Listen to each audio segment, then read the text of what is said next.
Hello guys. ഇപ്പം ഇത് നമ്മളെ ഡേ 1 ഓഫ് റീസെറ്റ് ചാലഞ്ചാണ്.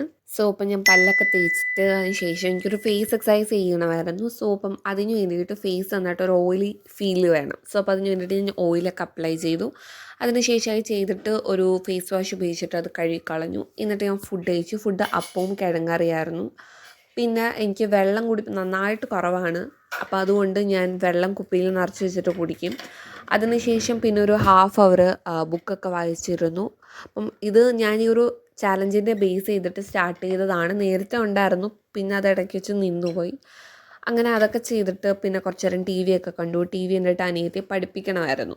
അങ്ങനെ അതൊക്കെ ചെയ്തിട്ട് പിന്നെ എനിക്ക് ഫേസ് പാക്ക് ഇടണമായിരുന്നു ഫേസിൽ. അപ്പം അതിട്ടു. അപ്പം ഞാൻ ജസ്റ്റ് ഇത് യൂട്യൂബിൽ നിന്ന് എടുത്ത ഒരു ഫേസ് പാക്കാണ്. അപ്പോൾ ഇതൊരു 1 വീക്ക് ഇട്ടിട്ട് ചേഞ്ചസ് ഒക്കെ ഉണ്ടെങ്കിൽ ഞാൻ അതിനെ പറ്റിയിട്ടൊരു വീഡിയോ ഇടാമെന്ന് വെച്ചു. അപ്പം ഞാൻ ആദ്യം തന്നെ പറയണ്ടല്ലോ എന്ന് വിചാരിച്ചു.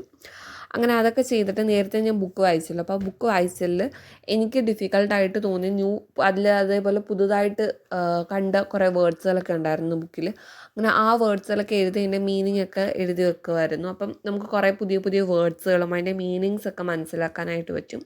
അപ്പോൾ അതിന് വേണ്ടിയിട്ട് ചെയ്ത്.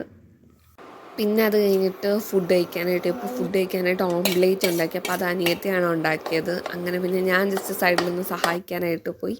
അങ്ങനെ അതെല്ലാം കഴിഞ്ഞിട്ട് പിന്നെ ഫുഡ് കഴിച്ചു. ചോറിൻ്റെ കൂടെ നമുക്ക് ബീട്രൂട്ടും അതേപോലെ ചമ്മന്തിയും മുട്ടയും ഉണ്ടായിരുന്നു. പിന്നെ അതിന് ശേഷം ഉച്ചയ്ക്ക് വാഷിങ്ങിൽ തുണിയൊക്കെ ഇടാനുണ്ടായിരുന്നു. അങ്ങനെ അതെല്ലാം ചെയ്തു. പിന്നെ കുറച്ച് നേരം എക്സസൈസ് ഒക്കെ ചെയ്തു. ഒരു 3 മണിയൊക്കെ പിന്നെ എക്സസൈസ് ചെയ്തു. അങ്ങനെ പിന്നെ 4 മണിയായപ്പോൾ ചായയും പിന്നെ ഒരു സ്നാക്സും കഴിച്ചു. പിന്നെ അതിന് ശേഷം എനിക്ക് കരാട്ടയ്ക്ക് പോകാൻ റെഡി ആവണമായിരുന്നു. അങ്ങനെ അതിനൊക്കെ പോകാൻ റെഡിയായി. അപ്പോൾ